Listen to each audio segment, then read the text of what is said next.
So I think it's a very interesting topic we will be talking about. Even just looking at the title, it made me excited in a positive way. Just read it. Integration through multilingual education. I think almost every word raises some questions. You would maybe ask what that is, what that really means. Just take education. What do you exactly mean by education? Because we will be talking both about children and adults, and that's not really the same maybe thing. And then multilingual, that I guess would mean more than just bilingual. And what do you mean by multilingual education exactly? And integration is also a term that is not only debated, but is also questioned by some. Is it really needed? Just an example, in Latvia, a few years ago, when they introduced integration program for refugees and asylum seekers, they named it economic and socio-economic inclusion. For, of course, political purposes, because integration was supposed to be not really that good word, but of course, one could argue that what they put in the document roughly means integration, but what practical consequences that has had, it's a really interesting topic. So we have 3 speakers. I talked to all of them yesterday. I understood that they will try to keep the time. Otherwise, I will try to help them, of course. The first speaker, and before each speaker, I will tell a very short episode from my life, because I see all the topics that are very much kind of personal also for me, because I'm also a multilingual person, have been living in different countries. I have by now 2 nationalities, Latvian and Swedish. And some people in Latvia would say, oh, you are a little bit Swedish. And in Sweden, they don't really always accept me as proper Swede, although I speak fluently and all that. So first speaker, we will have Erika Hoff from Florida Atlantic University, and she will talk about children from minority language homes and how their level of knowledge of also majority language when they enter the school, how that affects them. And for this, a bit of a personal reflection. I have a sister. She's Latvian, of course. She's married to a French guy. They have 2 kids. They have been living in France, in Netherlands, and the latest is Belgium. I don't know if they maybe are heading somewhere else. So the kids, of course, are pretty multilingual. French, Flemish, a little bit of Latvian. The boy, who is a little bit older, he speaks quite good English as well. A little bit of Latvian. Of course, our mother is very upset because their Latvian is, as she says, too passive. But of course, they don't really use it so much in the daily life. So I once asked my sister, you know, just sitting one evening drinking tea, and I was like, you know, but how would you define who your children are? Are they Latvian? Are they French? Are they something else? And I was expecting, you know, the answer leading to some direction, and then we would continue discussion. But she said, I don't decide who they are. When they grow up, they will be able to choose. And I was completely stunned. No more questions. So, Erika Hoff, please.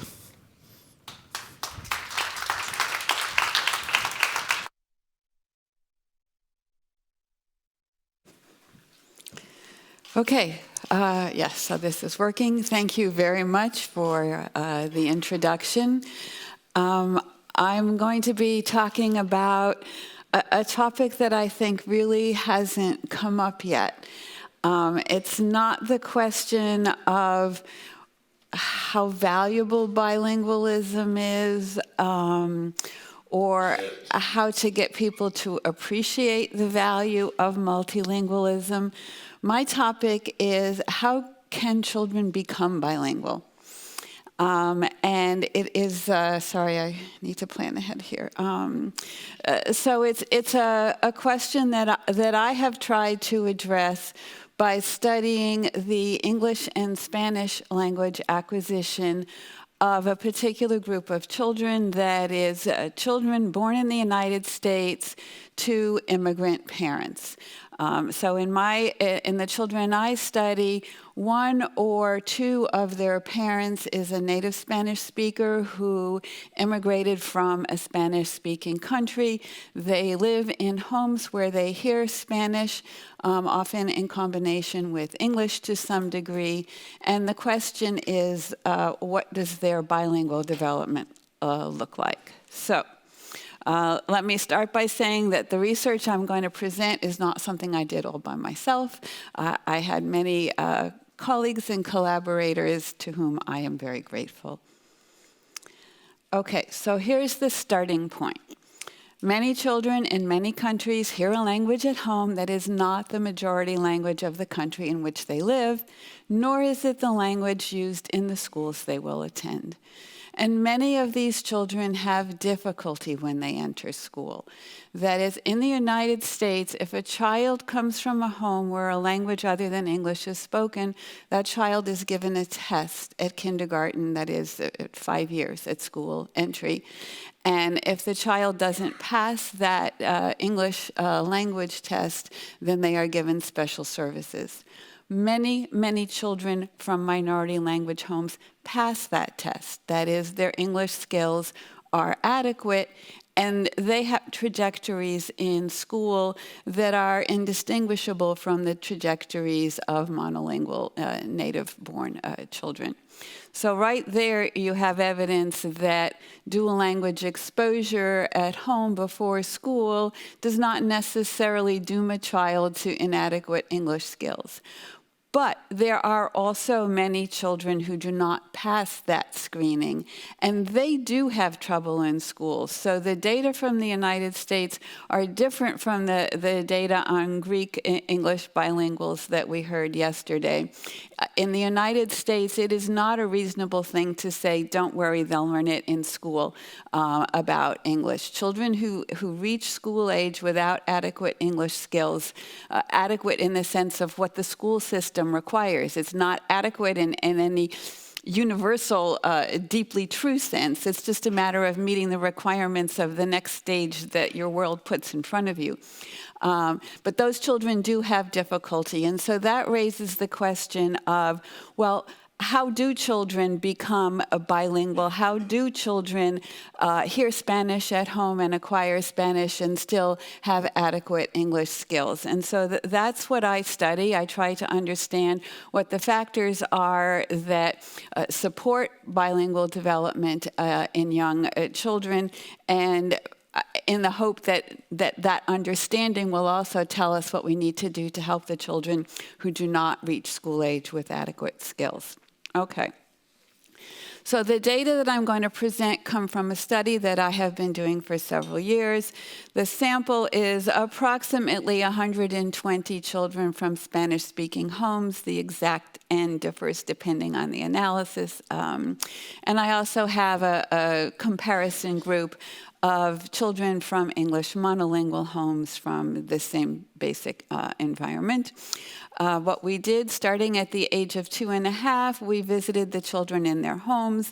We interviewed the mothers to collect information about language use in the home, and we tested the children using a battery of different measures of both their English and Spanish development. So the measures that we have that I will be talking about are how much English and Spanish the child hears at home. This is like the same measure that Ellen Thorder was talking about. We also have measures of a parent's level of education. And for immigrants, it is important, I will argue, to look at their level of education, not just the highest level of education they've achieved, but in what language did they achieve that level of education. Then there are also measures of the children's language learning ability. Some children acquire language faster than others, apart from bilingualism. And there is a large literature that suggests phonological memory is a characteristic of children. It is partly inborn. Some of us are better, some of us are worse. But it is also something that can be trained. It is also something that develops as a result of experience. But we measured this characteristic of children, which is basically their ability to remember speech sounds in sequence when those speech sounds have no meaning, okay? We also gave the children a nonverbal IQ test when they were 5 years old. All right. Things to know about the Spanish-speaking sample. This is not a disadvantaged sample.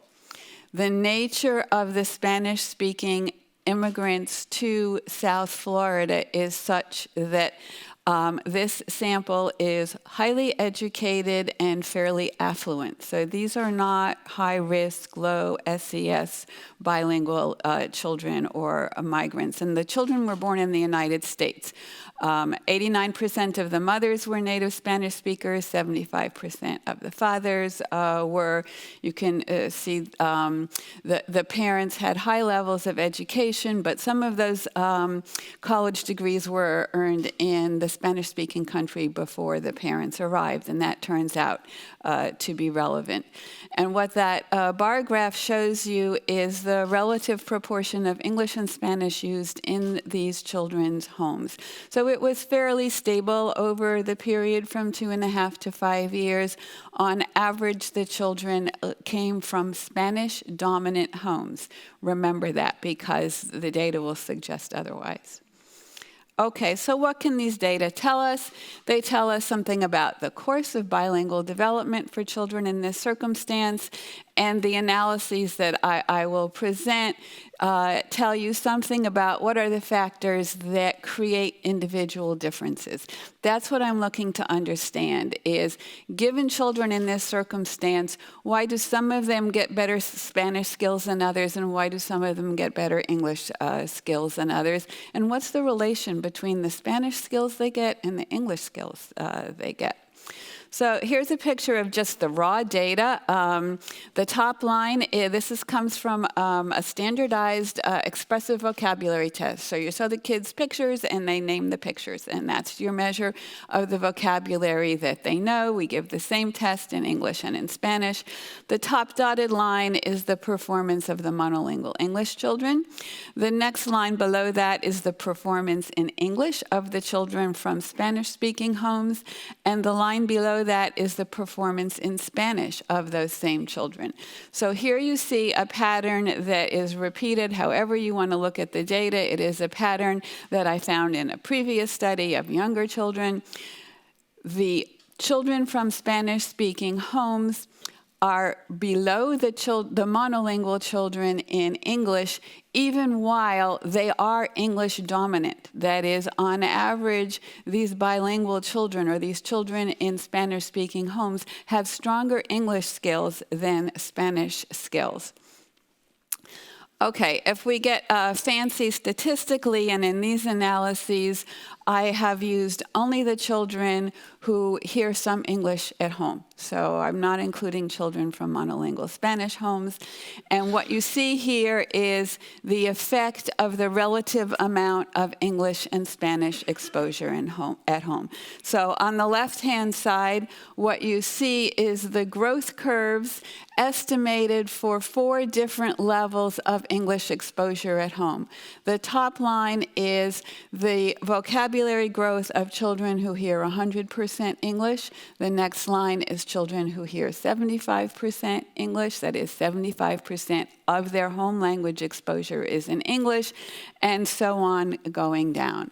So this is evidence that the more you hear, the faster you learn. And you see the same thing for Spanish, but diminished because overall there is less Spanish acquisition, and we do not have enough children with 100% Spanish exposure to even estimate their growth curves. One other thing that I will come back to, but I want to point out to you, if you look at the graph for English, those lines are not equally spaced.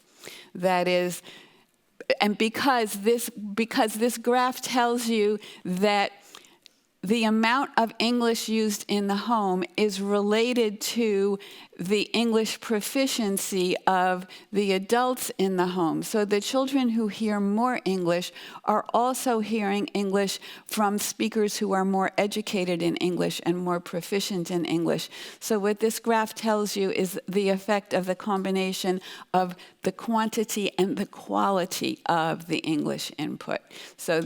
So I started out by saying the relative amount of English matters, and it does. The quantity matters, but all input is not equal. Some input is more supportive of language development than others, and that's crucially important to this whole story, because if it weren't, if all that mattered was the relative amount of input, then there would be no way to become a very good bilingual, because the more English you learn, the less Spanish you can learn, and that is not the case. Okay. Here's the data that makes me say there is an effect of parental education, and it is an effect that is language specific. That is, it's a great thing to have a college education from a Spanish-speaking country. It is, as you can see on the right-hand side, very good for your children's Spanish language acquisition. But in the statistical analyses behind these graphs, maternal education in Spanish is irrelevant to the child's acquisition of English.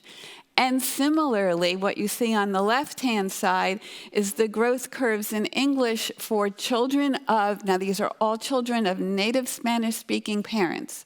Okay? So in these data, it's only the households where both parents are immigrants. But subsequent to immigrating, some of these parents got a college education in English, and it has consequences for their children's English language development.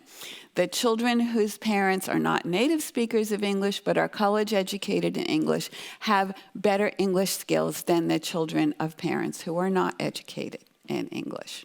Okay. So now we're turning to effects of characteristics of children's language learning ability, and you see them too. And I should emphasize, these are all typically developing children.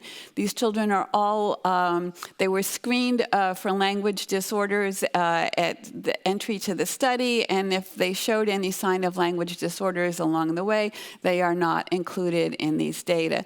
So this is just normal variation. Some of us are better and some of us are worse at remembering nonsensical sound sequences, which is what language is when we start out. And you can see that there are significant effects of that ability on the acquisition of both languages.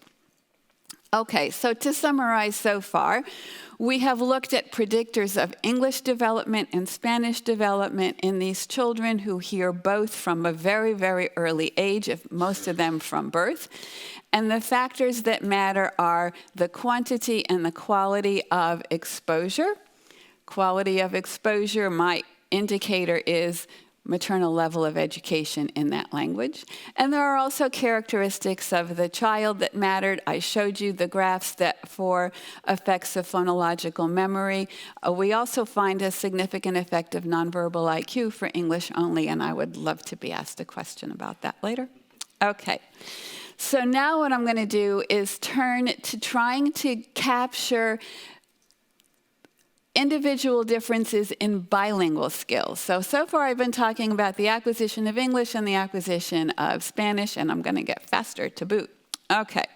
So this is just a reminder. This is the growth curves for English and Spanish. So if you turn that into bar graphs at the beginning and the end of this developmental period, what you see is the children start out with very low performance on this particular standardized test that's designed to begin at age 2, so that's not at all surprising. And they get better by the time they're 5, but they also become, on average, much more English dominant. So now the question is, are there individual differences in this pattern?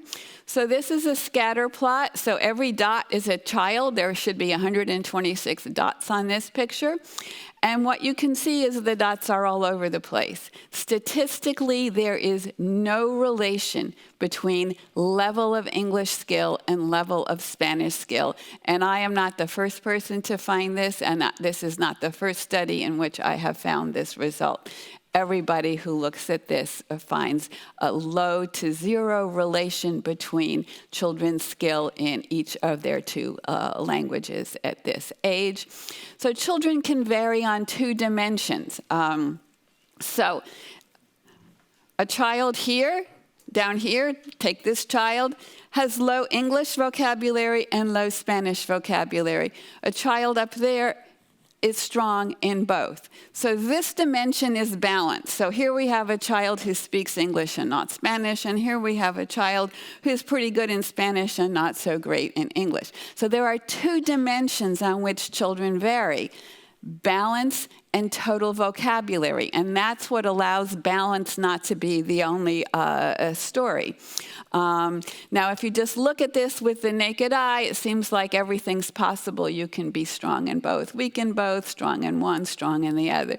But with the benefit of statistical analysis, we can find that, in fact, children are not completely smoothly distributed across this space.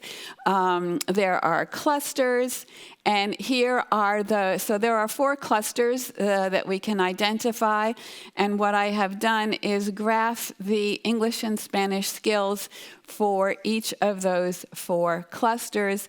And it's important that you look at the numbers down here and see that these clusters are not equally prevalent. The most frequent cluster is the 3rd one, which is strong English skills and very weak Spanish skills. But now the last thing I want to turn to in my last 2 minutes and 39 seconds is the question of what factors predict who's going to be in what cluster. So these are the descriptive results. But why are those 15 children the ones who are strong in both languages? And why are those 34 children the ones who are weaker in both of their languages? But an important thing to see from this picture before I go on is, let me do it this way. Okay, you can divide these 4 clusters into 2 groups, I would argue. The left-hand group is lower overall, the right-hand group is higher overall, and within those kids who are higher overall, some are balanced and some are English dominant. And you see the exact same pattern within the kids who are lower overall. Some are balanced and some are English dominant. So you don't see Spanish dominance. These kids have been living in the United States their whole lives. But what you do see is whether or not they are balanced, relatively balanced bilinguals has nothing to do with their overall skill. Okay, so some kids have more Spanish, some kids have less, but how much Spanish they have is not at the expense of English. So very quickly, I will just read these to you. It seems to be an ability factor that makes some kids higher and some kids lower overall. And within the kids who are higher overall, what distinguishes the balanced children from the English dominant children is hearing a lot of Spanish and hearing a lot of Spanish from their college-educated mothers. That is, to be a balanced bilingual for children in this circumstance, you need to hear a lot of high-quality Spanish. Spanish needs to get a boost. The default is English will take over. And similarly, you see a similar pattern within the kids who are lower overall, that the balance is a function of a Spanish exposure. So I sort of agree with Theo that the minority language needs a boost, but in the United States, you can't also not worry about English skills. If you want to compare these children to monolingual children, what you can see is they are doing okay by the time they are 5 years old. But the kids who are lower in ability are below the 50th percentile and significantly below the monolingual comparison group in terms of their English. But again, whatever their story is for English, it's independent of their story for Spanish.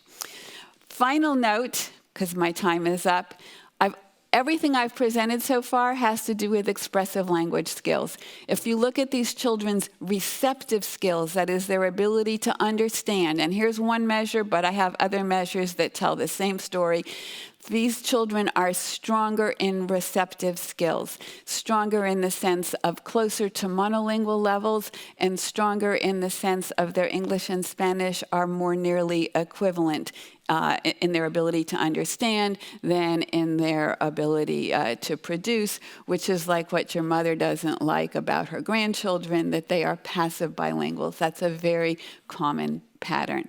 So, to conclude, the language skills of bilingual children are very, very heterogeneous. Some children will have majority language skills that are fine, but many will not. And the bilingual children differ in multiple ways. There is not one story about the nature of their skills. What good is this knowledge? Well, for the United States circumstance, it says that children who do not have a good source of English input at home will benefit from extra support if they are to reach acceptable or useful levels of English language skill from school. And I didn't present all the data, but quality of input is hugely important. And quality of input to the child depends upon the proficiency of the adult speaker. You might think, how good do you have to be in English to know more than a 1.5-year-old? But that's wrong reasoning. We have lots of data, I only presented a little bit, that it is really bad advice to tell immigrant parents with low English proficiency to speak English to their children. People do it with the best of intentions to help the children's English. They're right, the children need English. But when low proficiency parents speak English to their children, the children benefit very, very little in terms of their English. The huge effect is they lose the Spanish because they're not hearing that. Another message is you do not need to fear the minority language. Children, it's Spanish that's in jeopardy, not English. And finally, don't assume that you know a bilingual child's language skill by testing them in one language or by testing them in their expressive language skill. And thank you very much.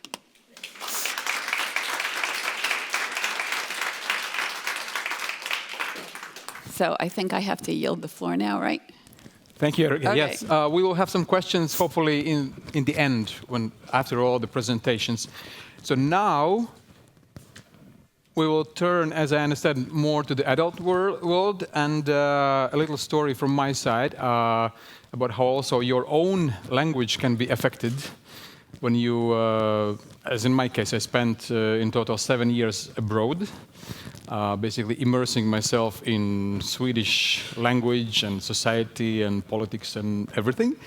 I noticed by myself, nobody told me, that I use one little phrase, very common phrase in Latvian, already in a Swedish way. For example, if somebody offers you a cup of coffee, and in Latvian, affirmatively, you would say, do you want a coffee? You would say, yes, please. In Swedish, you would say, yes, thank you. And I noticed that automatically I was saying, yes, thank you. And honestly, I still don't know if I need to do anything about it and how I do it, because it's an automatic phrase, it just comes out. And also, nobody told me that, nobody corrected me, never ever. I somehow realized it myself, that something is a little bit strange. Oh yes, I said that, okay.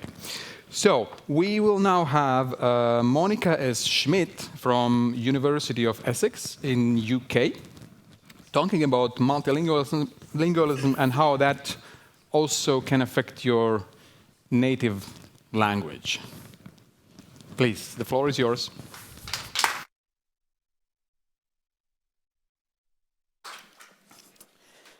Thank you very much.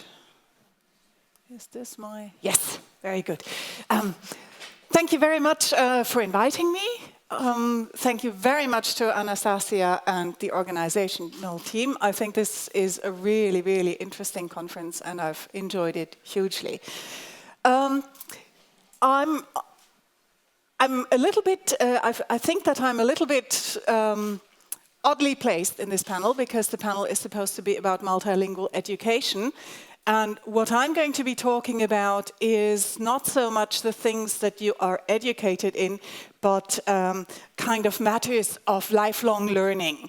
Can I just ask, in this audience here, how many people use a language other than the one that you grew up with in the home in your daily professional lives? That's probably pretty much everybody. And what that means is that we experience, it's the same for me, of course, we experience something that we can almost describe as a paradox. Because we know, of course, if you're going to go abroad and work abroad, or if you're going to be using a language that's not your native language for professional purposes, there are things that you need to learn how to do. And they are specific skills that are linked not so much to your overall language proficiency, but that are really, really concrete things. Professional terminology, technical terminology is part of it, but it's only really a tiny part. There are a lot of other things that we need to do and we need to learn in order to be a successful and competent professional. However, while we're doing this, we kind of seem to make the assumption that the same skills will grow in our native language just as a matter of course. So being a native speaker, we tend to think of almost as a kind of birthright. And that is a very, very dangerous fallacy because there are three things that are wrong with this assumption. The first one is specialized skills do not simply develop in the absence of context and in the absence of practice. The second is that languages change, so you may know how to do something in your second language. You may at some point have known how to do things in your first language, but the first language may have moved on. And also, the things that you did at some point know how to do in your first language may erode. And this is what we refer to as L1 attrition. I'm going to spend a little bit of time now talking about mainly this third point. Attrition is something that a lot of people do not believe in. A lot of people think this is just an affectation, and if you are recognized, if Didzis was recognized saying yes, thank you instead of yes, please, people may think, oh, you know, come on, you're just making this up. I've got a little collection of stories and things from the literature about this kind of thing. One of my favorite quotes comes from Wolf Hall, a novel by Hilary Mantel about the time of Henry VIII. And she mentions she's not, in general, not very nice about poor Anne Boleyn, who was Henry VIII's second wife. But my favorite quote here is that, so Anne Boleyn was brought up in France from a very young age, and then at age 20 she returns to England. Now she speaks her native tongue with a slight, unplaceable accent, strewing her sentences with French words when she pretends she can't think of the English. So this really embodies the way that many people feel about language attrition. I've got a couple of other examples.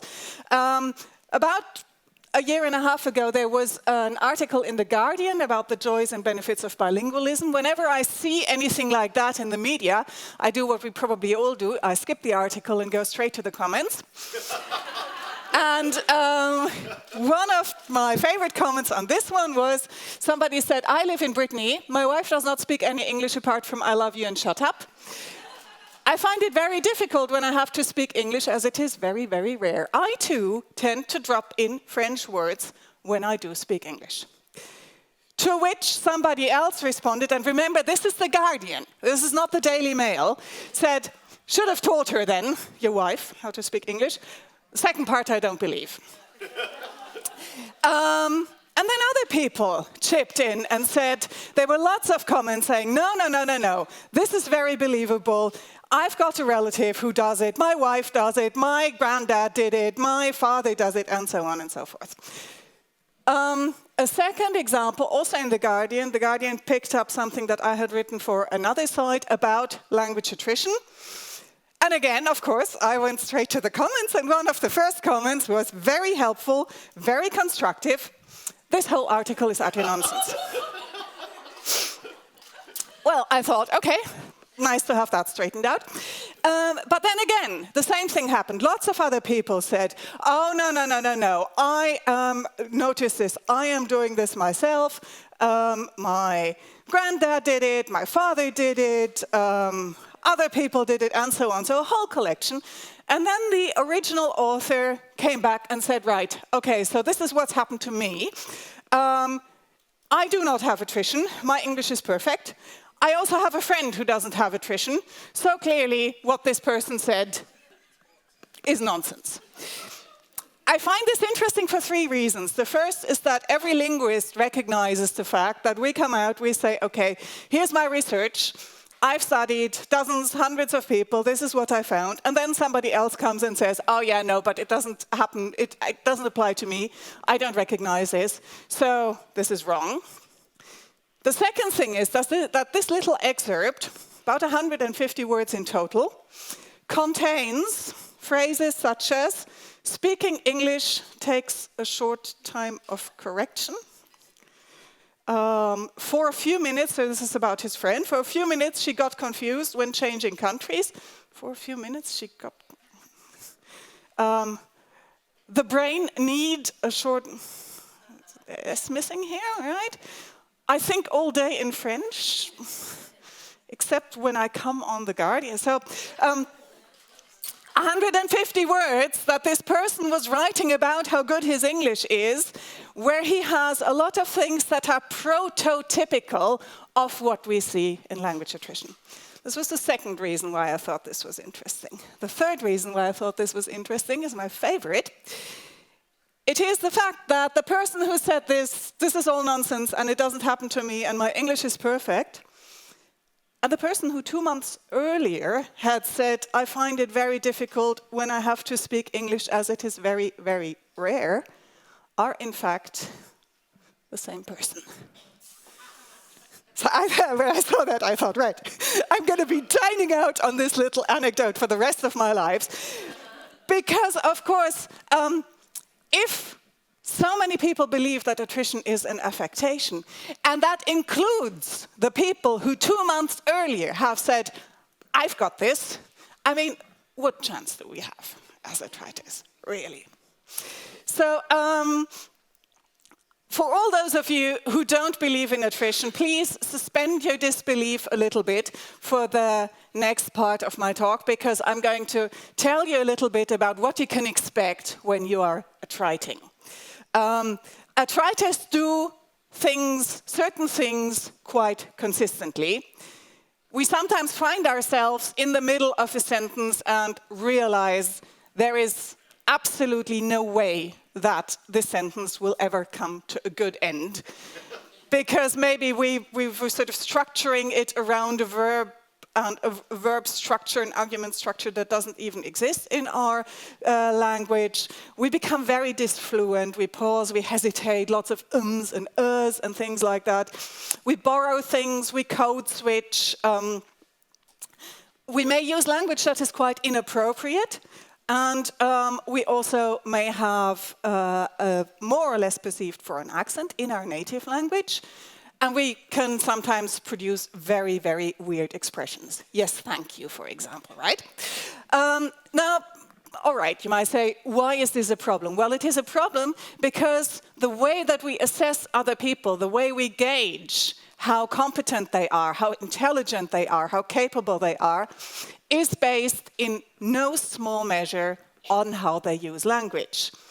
This is something that every second language learner knows. We get kind of penalized for every little bit of using language that is not exactly the same thing, the same way in which a native speaker would do it. And it can also be a problem in the native language. And again, in the second language, we kind of expect this. In the native language, we don't. So for example, in pronunciation, it's been very, very well established that atriters often develop a foreign accent. Excuse me. There are many studies that have demonstrated this. Is this going to fall off? No. That feeds directly into this phenomenon that non-native and also non-standard speakers tend to be perceived as being less expert, as being less intelligent, and as being less credible than natives. If you're interested, I wrote a little piece about this relatively recently. And here's, I've just put, how do I get the little dot on this? It's a different one. Here. In that part of the slides, you will find references to articles if you're interested in chasing this up. Anastasia, are these going to be made available, the slides? Okay, so you can look everything up. You don't have to take my word for anything. Fluency and hesitation, that's the second thing that every attriter really knows about, and that happens all the time. Of course, all speech is disfluent. Everybody has pauses, everybody uses ums, fillers as like, you know, and all these kinds of things. And that's not always indicative of a problem. But in attriters, we find hesitations more often, more widely distributed, and also in places in the sentence where a monolingual wouldn't use them. What that means is that if you have these kind of phenomena, you may appear less confident and therefore also less competent, as you would be if you didn't have these kinds of phenomena. The vocabulary, attriters tend to, with time, with long exposure to a second language, to begin to overuse more frequent words in our native language and underuse the rarer words, the more sophisticated words. But of course, what we do, particularly in a professional context, when we try to come across as very competent, very often we use these kind of, this very sophisticated, very broad vocabulary to dazzle and to create the impression that we know a lot more about the topic than we really do. So if an attriter loses that ability, again, that may make them appear less expert and less intelligent than they actually are. When it comes to grammar, again, attriters sometimes begin to prefer more straightforward grammatical structures. So we may use things like main clauses instead of subordinate clauses. This is perfectly grammatical and perfectly acceptable. It helps us because it can reduce the amount of processing, the amount of memory and executive function that we need right at that point to keep track of all the little different bits in the sentence. In some languages, such as German, it helps in addition because German has a different word order in subordinate clauses than in main clauses. So instead we may start saying things like John was tired, he went home, instead of saying John went home because he was tired. Exactly the same kind of content, but broken up in little bits. But this can create the impression of less analytic and less strategic thinking, of course. We convey all the information in all the right ways, but we kind of catch ourselves out there. Another grammatical phenomenon that is very, very common, as you probably know, a lot of languages have two ways of referring back to something that was said before. If I say in English, where's John? He's at the hotel. I need the pronoun he in that sentence. I cannot leave it out. But that is not true for many other languages. For example, in Spanish, I'd say, ¿Dónde está Juan? Está en el hotel. And if I can put the pronoun él está en el hotel. I can put the pronoun there. That doesn't make the sentence wrong. But a Spanish native speaker would find it odd unless it was, you know, like he's at the hotel, but his wife has gone shopping or something. And so if you overuse those pronouns in contexts where the native speaker wouldn't expect it, it can feel quite irritating to these people because they might think, you are supplying me with information that I do not need. So clearly, you aren't really keeping track of how much you need to tell me. And Antonella Sorace has done quite a lot of work on these kinds of phenomena. And then we say weird things. Yes, thank you, for example, right? We take structures, we take idiomatic expressions from our second language and translate them literally to our first language. For example, English has the phrases to run for office or to run short of something. And in the literature about attrition, there are some really nice attested examples. For example, where people use the Spanish phrase correr para gobernador, which doesn't, it really means doing this. My favorite, anybody who knows German will appreciate this, ich renne kurz an Briefpapier. It's so cute, it's so lovely, it doesn't mean anything whatsoever, you can't understand it unless you know what the English expression actually is. And then there are more subtle things, and they go deeper than that, because these kinds of things, they're sort of visible on the surface of the utterance, and people may think, oh, okay, and then they may think, all right, that was just a language mistake. But languages, every language has conventions and rules of how people interact. One example is pronouns. Formal pronouns versus polite pronouns. This is something that many languages have. French makes the distinction, German does, Spanish does, Estonian does. And it can be rather complicated to know in the different contexts. It really varies from country to country who, in what kind of situation you would use one set of pronouns and in what situation you would use the other. Of course, German, no problem at all. It's completely straightforward. All you need to do is follow this very simple little scheme here. My favorite is here, this bit that most things come out in. Avoid, just don't do it. Use the impersonal. I had a boyfriend whose father said to me, you know, use the informal pronoun with me, talk to me in with my first name. And for about 3 years, until finally, thank God we broke up, I did not address this man directly at all. I used we or impersonals and so on. So even for monolingual speakers, this can be a really difficult task. For attritis, it is tricky for 3 reasons. The first one is, I have changed. I've lived outside of Germany for 20 years now. I am older than I was when I was left. I have a different social position. I was a student when I left. And so my hunch would always be, if somebody has the same age as I do, use the informal. Not good. Not good. Our language has changed, so my language has changed. I got used to the conventions of my second language, which in this case is English, where you use really the first name and the same pronoun for everybody. And the language in the country that I come from has changed. So in many cases, historically, developments take place that lead towards more use, to the broadening of the use of the informal pronoun and to a more restricted use of the formal pronoun. I'm told in Swedish, the only person that you still address with the formal pronoun is the king. And everybody else you use the informal for. So it's really, really difficult for these 3 reasons to know what to do, but getting it wrong can be absolutely disastrous. And then, of course, politeness isn't just about whether to use a first name or what pronoun to use.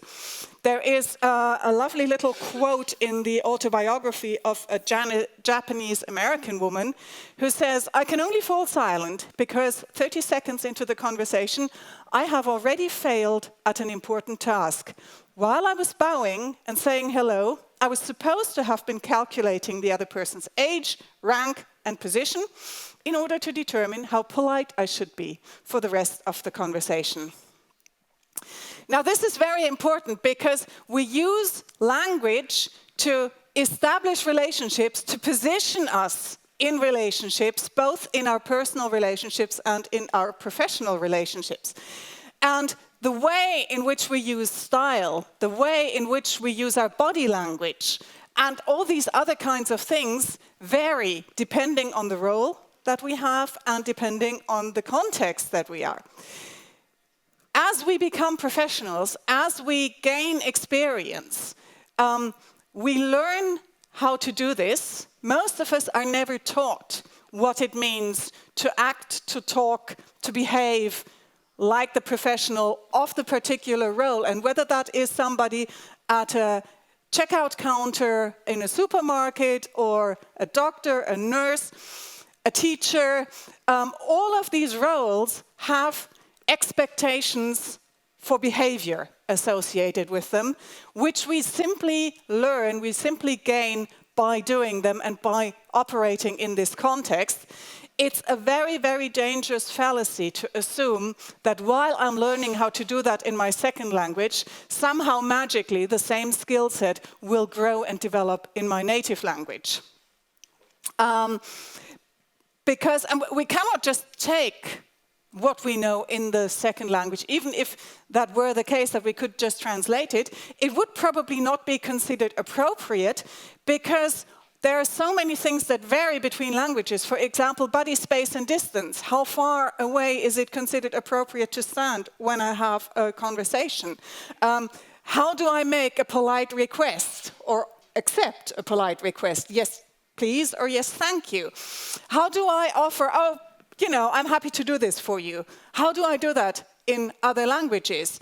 What sort of gestures do I use to accompany my speech and my sentences, and so on? All of these things vary dramatically between languages. And that means that something that is completely appropriate and completely good in one language may in another language be rude, be pushy, be overly ingratiating, and so on and so forth. Gestures are really an absolute pitfall in that kind of sense. So to conclude, it's a great thing. It's a really wonderful thing to be able to operate in more than one language, particularly in a professional context.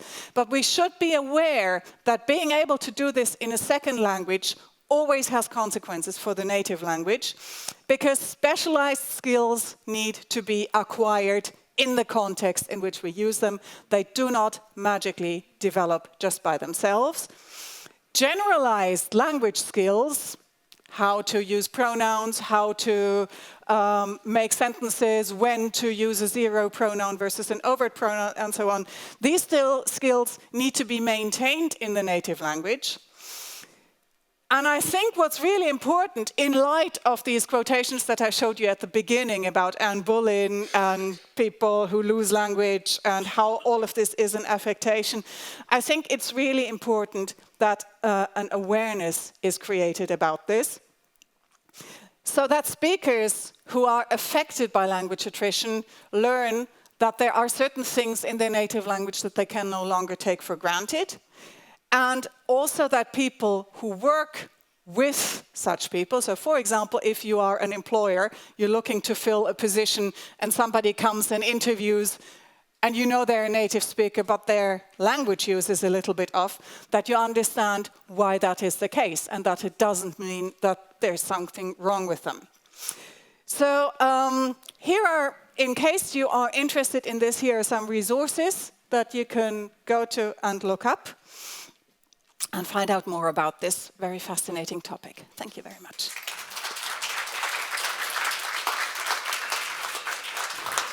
Thank you, Monika. I think I will climb just one step. That's enough. You have seen me quite a lot.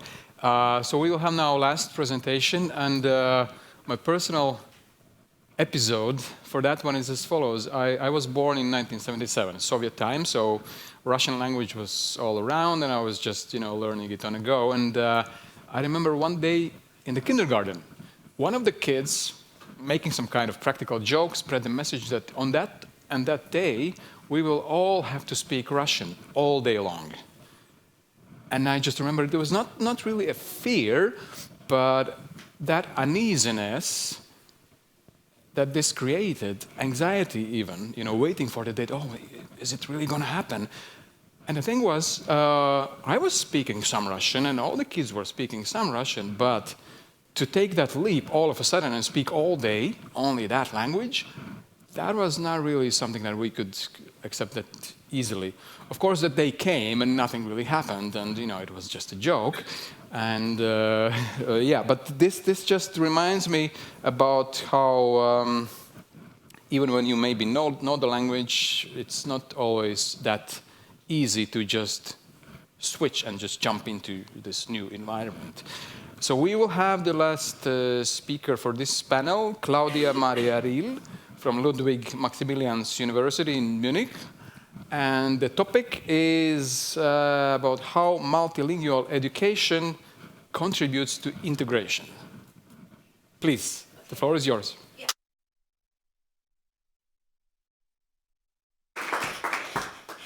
Yeah. Hello, everybody. Hopefully, I can handle this thing. So thank you so much for inviting me for this very interesting conference. We had so many interesting topics. I loved the talk by Monika because language attrition is really a fascinating thing. So I myself also deal with a lot of different topics of multilingualism, and as you see here, we also have in Munich a little research unit. It's the International Research Unit for Multilingualism, and we do also some seminars for parents and teacher education, and so also some panels and roundtables for the public and things. So just to promote multilingualism. But what I will do today is I will talk a little bit of one of my favorite research subjects. This is biliteracy. We already heard yesterday about the really major effect of literacy by the talk of Theo Marinis. And then I will switch from this bilingual perspective to the multilingual perspective, and finally come to multilingual education and integration and give you 3 examples. Okay. When we talk about multilingual education, I think this is one of the key factors in fostering multilingualism and also multiculturalism. So it's the essential thing. I mean, it's also probably the education at home, but especially the education in the school system. And this includes both the promotion of linguistic abilities, but also the intercultural competence. And this is also something what we heard in the last talk, I think.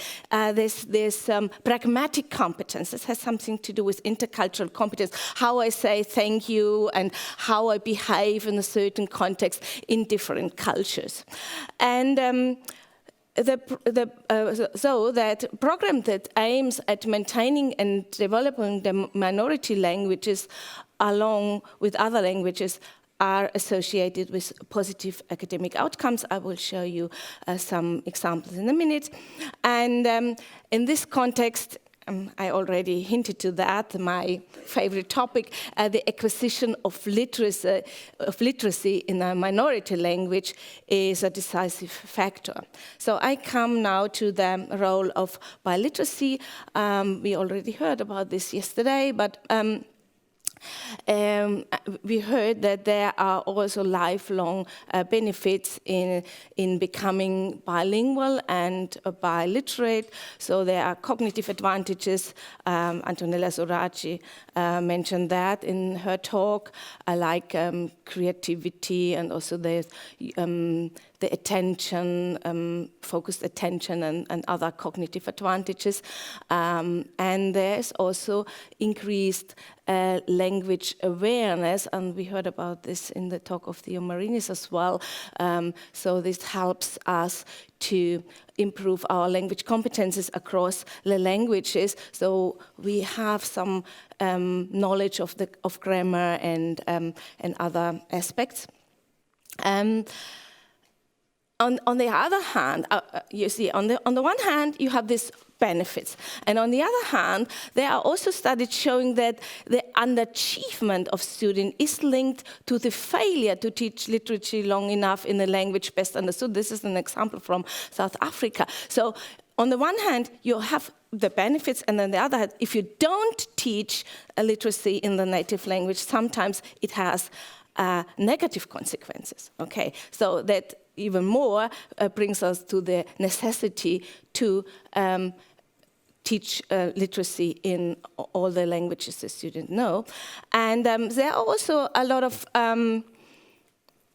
studies on saying that the first language literacy is related to literacy development also in the second language. So there is a link, and I show you some of our research outcomes in a minute. And another important thing, and this has something to do with multilingualism now, that the early bilingual literacy, if you foster literacy in the first language and the second language, has also positive consequences for the third language, in this case English. So those people growing up with two languages and then were alphabetized in two languages and then learned a third language, and they had also positive outcomes. So now I come to our studies in my lab. So we have some different studies on writing abilities in L1 and L2, and could prove that they are interdependent, but I will concentrate on one project. It's the project Mehr Schriftlichkeit, so I'm going to translanguage here as well. Most of you also know German, I think. The interdependence of writing abilities in L1 and external factors. So in this project, we included 174 bilingual 9th and 10th graders. So this is normally the studies, as we also heard yesterday, on biliteracy focus on primary school children, so on the early biliteracy. And what we wanted to show in our project is what is the long-term effect of becoming biliterate in early years. So we focused on this group with the mean age of about 15 years. We included the family language Turkish, Italian, also Greek, and German was a second language. And so this study was on writing abilities, on textual competences. So we took narrative and argumentative texts in both languages, in home language and in German, and also some social linguistic interviews and the language awarenesses. I come back to that in a minute. So I show you some results first of the quantitative analysis. So what we found out among other things was that writing abilities are genre specific. So we did some text level scores from 1 to 5. 1 was the lowest, 5 was the highest, so according to different patterns. And so we could see that the scores in both languages were significantly higher in narrative than in argumentative text. Okay, this probably is not very surprising, because narrative texts belong to also the everyday life, and argumentative texts are only told at school, and it's much more complicated, and there needs more cognitive efforts to write an argumentative text. But the second interesting thing was, I told you we also had this test on language awareness, on metalinguistic awareness, and we found also significant correlations between the writing abilities in the first language and the second language and the scores in the metalinguistic awareness. This was also relatively high correlation. And another high correlation was about the text level scores in L1 and L2. And here I brought you some of the graphs. And if someone is interested in statistics, you can look at this side. And if not, you just look here. So you see the correlation coefficient is very high here for the narrative, and almost the same for the argumentative text. You know, the highest is 1, and this is 0.56 and 0.57, and this is also highly significant. Okay, so from that we can conclude, okay, if the text level scores are interrelated, so we can conclude that a high competence in L1 also includes high competence, or means high competence in L2. But I do not only believe in statistics, or it's not my favorite. So I also took a qualitative analysis. So I looked into different texts of individual subjects across languages. And this was really surprising for me, because I found out that students who achieve a high text level score in L1, and this was level 4 or 5, so the levels in the argumentative were lower in the L1, because they had not been taught the structures and so in the first language, and produced at the same level or even at the highest level, this is 5, in the second language. There was only one exception, but by this exception I looked into the language biography and I could explain it from this. So it's always good to have a lot of meta data and to explain the individual differences. But this was really striking that this was this interdependence. So what we can see is textual competences in L1 and L2 are interdependent. That does not necessarily mean that you have to achieve a high level in L1 to get a high level in L2, but it could also be vice versa. Okay. And what we also could see, looking into the individual text, there is a transfer of competences. So textual procedures, the macro structure, especially in a narrative text. If you learn, for instance, how to arrange a narrative, so you start with an introduction, and then you have the main part, and then you have the conclusion, and then you include something like narrative techniques, I call it, like direct speak, indirect speech. If you have learned this in one language, you can transfer. Okay, we have seen sometimes, you know, and there can be some interferences, but normally you can transfer the competences. Discourse tense is an interesting thing. So whether you involve in the text or you detach from the text, involvement and detachment, and also the discourse mode. This is more writing in more oral mode or a more written mode. So we also looked at the influence of the external factors, and here I picked out only one, and this is heritage language instruction. And what we found out is that heritage language instruction has a positive effect when lasting longer than 6 years. You see, you need quite a long period in the heritage language instruction, but I have to say this is a heritage language instruction. This is not included in the curriculum, but it's extra, like Saturday schools or something. And what is really interesting is the effect is even higher for the second language. It's high effect for the first, but even high effect for the second language. And there's also a positive impact in the first and second language when students attend a schooling program in the mother tongue in primary years, as you see here in the second example.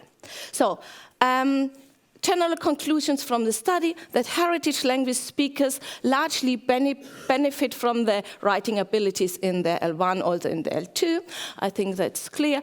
L1 instruction has no negative impact on the development of writing abilities in L2. That's what we could demonstrate.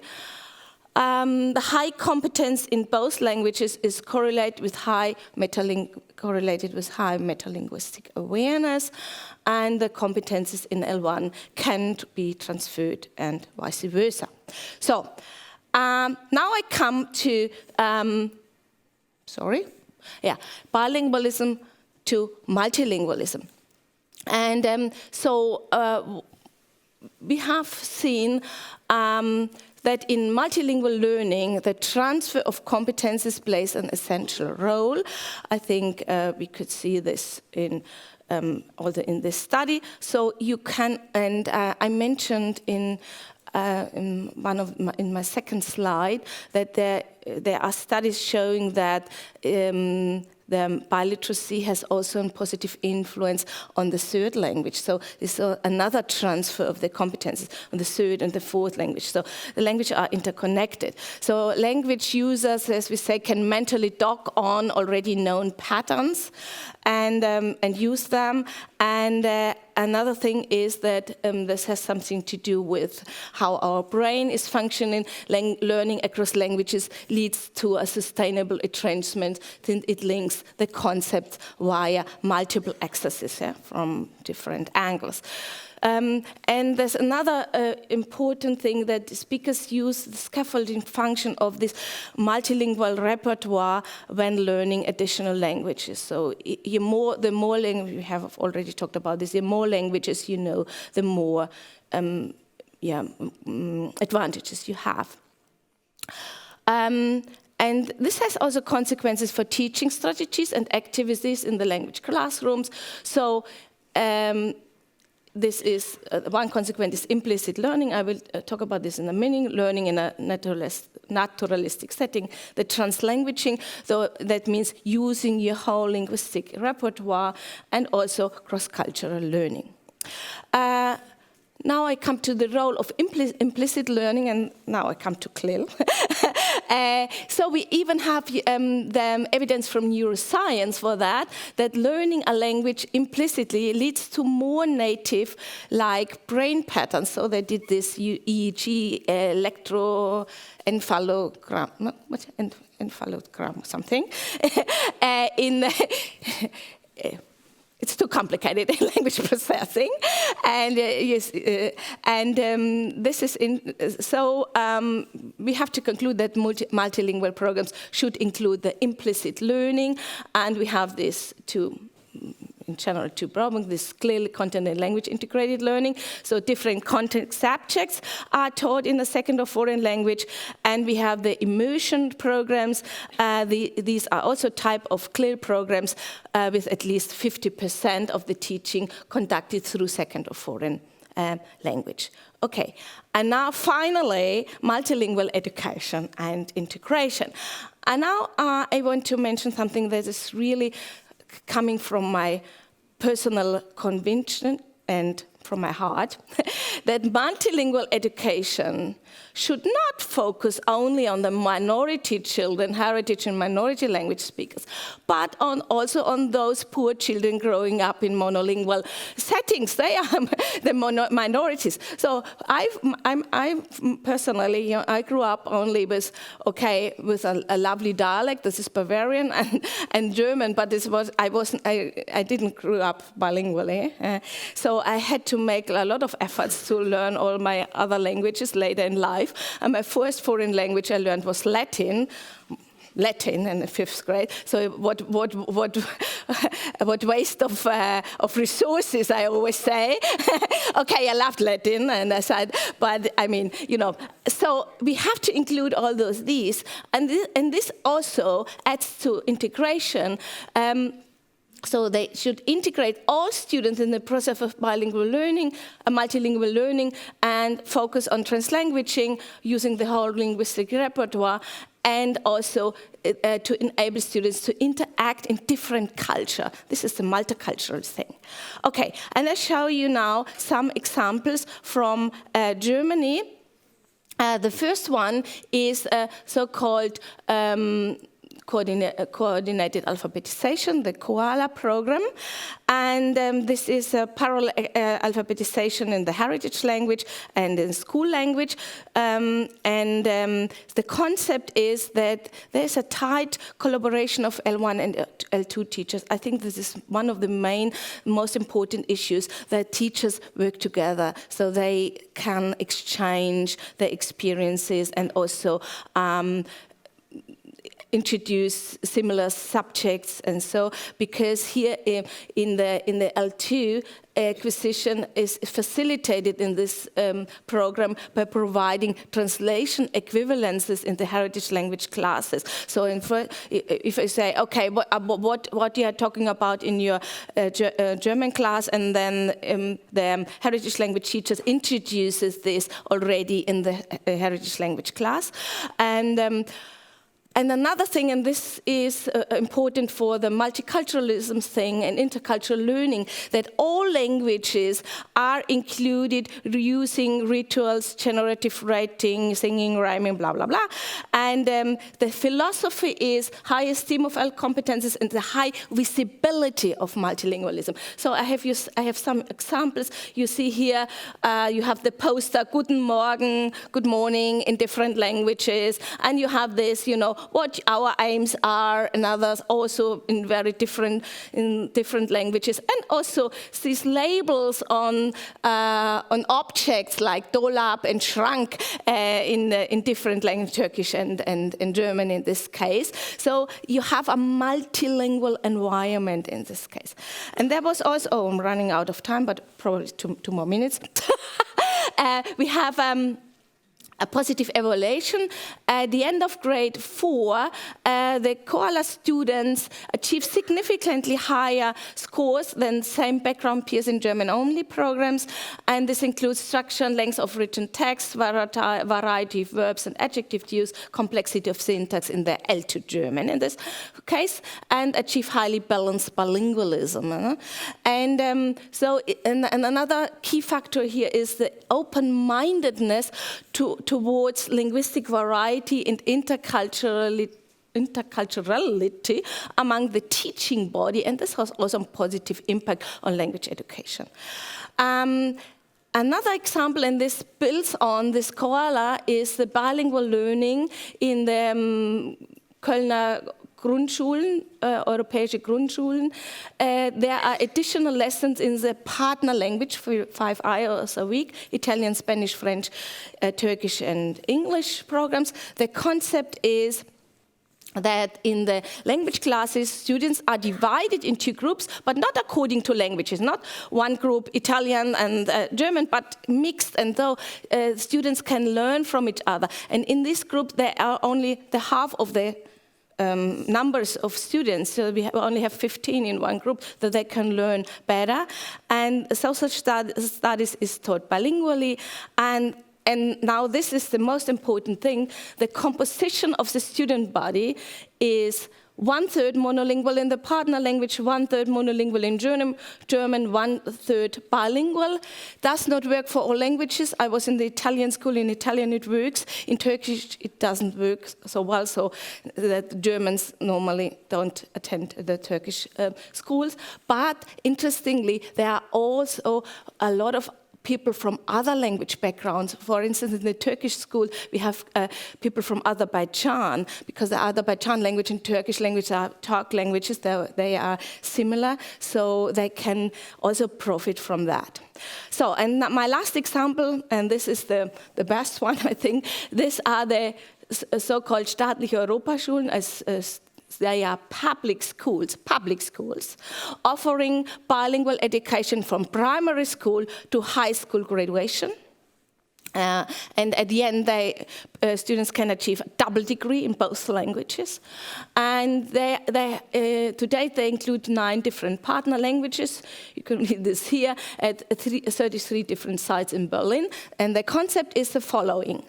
Dual immersion and cross-cultural education, and there's equal representation of the respective languages, 50% of subjects taught in each language. And the subjects are taught by native speakers of the respective languages. It's also important to have native speakers.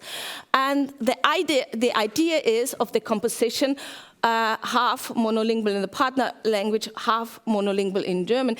That was the idea, but in reality, the highest percentage are bilinguals in both languages. And of course, it also depends on the partner language. So in English, French, Spanish, Portuguese, you have a lot of bilinguals and also people from other language backgrounds, similar Romance languages, but this is more a cosmopolitan, whereas with Turkish, Polish, and to some extent also Greek and Russian, it's more like the minority language. Okay, it does not work in all languages, we know, for apparent reasons. But now, and this is my last slide, that the evaluation at the SSB schools, students acquire competences in the partner language that highly exceeds the levels of the typically achieved in L2 classrooms. So those the monolingual ones, and almost 50% achieve a native life competence in the partner language. So, but probably not all monolinguals, but the bilinguals especially. Students demonstrate equal achievements in German, mathematics, and science as students in monolingual programs. This is also important. So there is no disadvantage in the other subjects.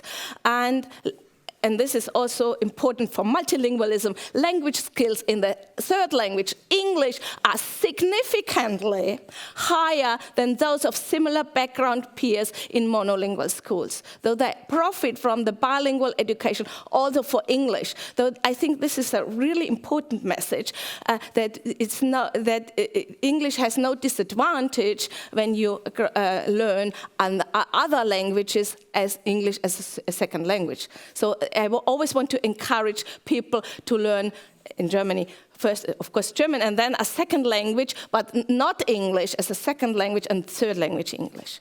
Yeah, so that's my idea. Okay, I also have, and of course, there are also intercultural profits. General conclusion, early bilingualism and biliteracy foster multilingual competences. Early promotion of 2 languages has positive impact on the acquisition of a third language. Using the whole linguist repertoire and capacity of transfer has a positive impact on the learning of additional languages. Dual immersion program, which includes minority and majority language speakers, are not only successful tools for language education, but also for cross-cultural learning. They are the best way, and this is my last sentence, to integrate linguistic minorities and to educate responsible European citizens. Thank you. Thank you, Claudia.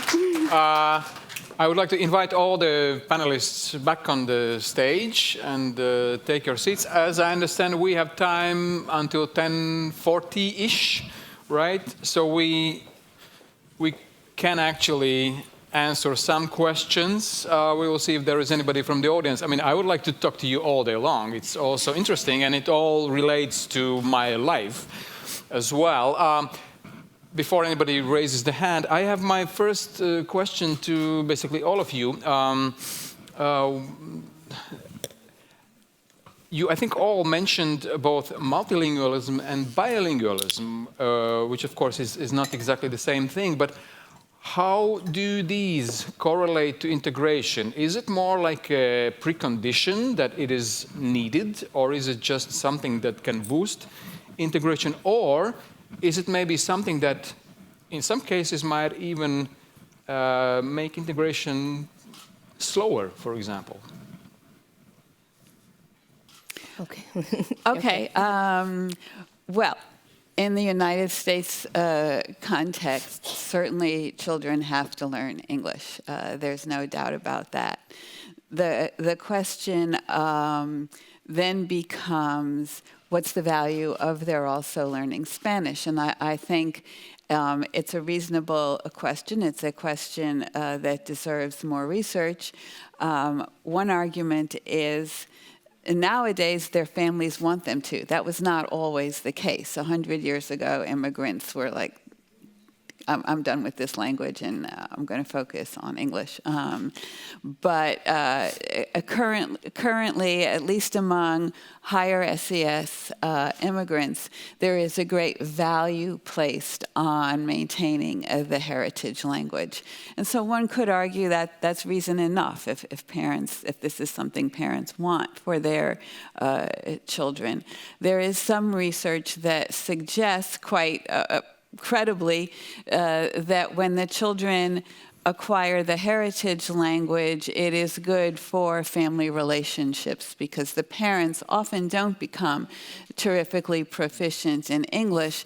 And so when you have children who don't speak Spanish very well and parents who don't speak English very well, it creates problems for parent-child relationships, and then the children lose the support of the parents because they cannot communicate that which is most important to them. And in the children that we are studying, I presented data through age 5, but we're starting to see them at 10 and 11. And some of these things only become problems in adolescence. Parents with limited English feel their English is good enough to be good parents to 3-year-olds and 4-year-olds, but not to discuss the sorts of problems that 11 and 12-year-olds come home with. So I think integration into American society requires English, but one could make a good argument that successful development requires relationships that depend upon good skills in the heritage language as well. Yes. Okay, yeah. What I want also to add to this, because I think learning languages does not only imply, as I said, learning grammar and vocabulary, but it also helps to develop intercultural or cross-cultural skills. And the more languages you know, the more you can interact in our globalized world. And so probably the integration thing is not only that you integrate in one society, but probably you also integrate in the world, in the whole world. Yeah. So I mean, it depends on on the perspective. And the other aspect is, and that's what my point was, that we should also encourage the monolingual speakers, or speakers grown up monolingually. There are almost no really monolinguals, I'd say. Yeah, but those that also to have access to learn some other European or other heritage languages spoken in the country, to understand how people feel and things, and also get these intercultural skills. And I think this also adds to integration. So we should also include the majority society. We should not only look on the minority perspective, but also from the other way around. And this adds also to integration in my right. I think I sometimes say that it's a little bit philosophical reflection, maybe, but anybody is a minority at some point in their lives. In some it depends where you are. Right? Yes. Yeah.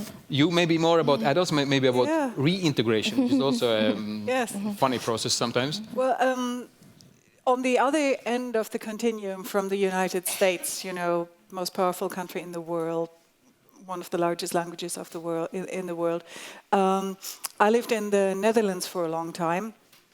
And I think, like many other small European countries, the Netherlands is a place where it is perfectly possible to exist without knowing any Dutch whatsoever. Within the first year that we were there, we bought a house, we got married, we did all the sort of things that you have to do. We didn't yet know very much Dutch, and it's not a problem. And so many people, particularly English-speaking people who move there, never bother even trying to learn Dutch. But for us, when we became, my husband and myself, when we became competent in Dutch, it was the key towards participating in society in a completely different way. And I'm not sure I really like the term integration very much. It's being bandied about or whatever. But you are a person in a different sense, and you are seen to be a member of society and really a sort of, a person that it is valuable to have interactions with in a completely different way if you are able to speak the language of the people. I mean, Nelson Mandela, the quote is ascribed to Nelson Mandela: if you speak to a man in a language he understands, it goes to his head, and if you speak to him in his own language, it goes to his heart. And I think that really is the key part about learning to interact in the language of the people who live around you. Absolutely, I would tend to agree. I mean, I have met some refugees in Latvia who speak, one of them from Afghanistan spoke very good Latvian. And for me, not only that he was speaking to me in my native tongue, it was very touching, but also I think it's the only time I have heard anybody speaking Latvian with that kind of accent. Which is very specific. It's unique. And I was just so touched by it, and he was speaking very fluently, and you know, it was something special. Although I mean, I wouldn't mind to speak with him in English or Russian or Swedish for that matter. But Latvian was something very, very, very special. I see the time is up, but there is one hand up there, or many hands, but that was the first one. 2 questions we will take. Yeah. Thank you. Is this on? Yeah. Yeah, I feel a bit like a dinosaur here, and I'm very sorry to hear that I made life difficult for Václav Wilczowski when he was doing his studying. But I wanted to make the basic point that I think that a lot of very profound things have been said by all the speakers, but in a sense I feel that a lot of the empirical evidence that we've heard about to do with mother tongues and dominant languages are reinventing the academic wheel, in the sense that bilingual education has been extremely well established since the 1970s, and which show that if you get good education in the mother tongue, you will benefit in the way you will then acquire the dominant language. And I'm thinking really of the fact that Tuva Skutnap-Kangas, who happens to be my wife, and a fellow Finnish researcher wrote reports in the 1970s which showed that working class children who were Finnish immigrants to Sweden were becoming extremely competent bilinguals because they were getting good education in the mother tongue and good second language education in Swedish. And this in fact meant that their academic results were better than for monolingual middle class Swedish kids. And this is all very well documented. These were published by UNESCO in the 1970s. And this ties in that I'm a bit puzzled that not many of the speakers have mentioned the bilingual education reports, which are extremely important right throughout the United States and through Canada. And I'm delighted that Jim Cummins is coming to speak at the next conference in this series of integration reports, because clearly he will refer to the difference between Bics and Calp, which is the distinction between basic intercommunicative comprehension, language skills, and cognitive academic language development, which is a lot of what would make something of what we've been hearing about a little bit more coherent, because what we're heading for is not just language 1 and language 2, it is a bilingual education. Okay, but I have a question for you then. What is one to do in a school where there are a school district where there are 400 different minority languages, and that is the case in New York City. So bilingual education in the United States works very well for Spanish-English bilingualism in California, and there's a huge literature on it, and it's great. But how do you apply it when you have one Urdu speaker and one Afghan, and how do you do it? I mean, there are obviously no quick fixes, and these things should be analyzed locally, decentrally, so that you can try in some way to support what people bring with them to school. And well, there is no quick fix for that kind of thing. But it's the same issue in many European countries now, with a great diversity of people with different language backgrounds.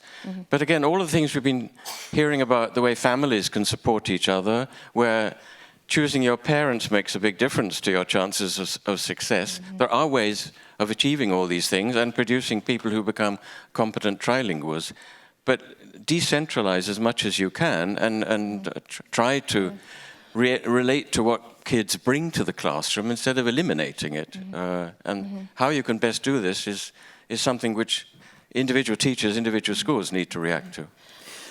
I'd like to address the question that you raised at the beginning, the problem of reinventing the wheel.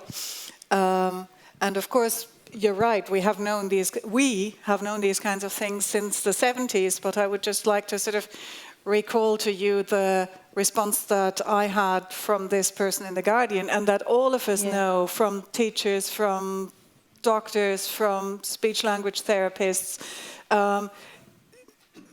We can keep on throwing the evidence at them, but we have yet to break through this prejudice that says if you are bringing your child up in your own native language, you will damage their competence, you will limit their opportunities, you have to speak English or German or whatever with them. So I think from that perspective, it is really, really necessary that we keep on doing this work and that we keep on amassing more and more evidence. I get the feeling that the message is being heard more than it used to be, but it's not being heard nearly enough as yet. I suppose it's a never-ending story. So we don't take more questions because people really need some coffee, as I understand, including me. So thank you for the panel, and thank you for listening, and see you around later. Thank you. Thank you so much.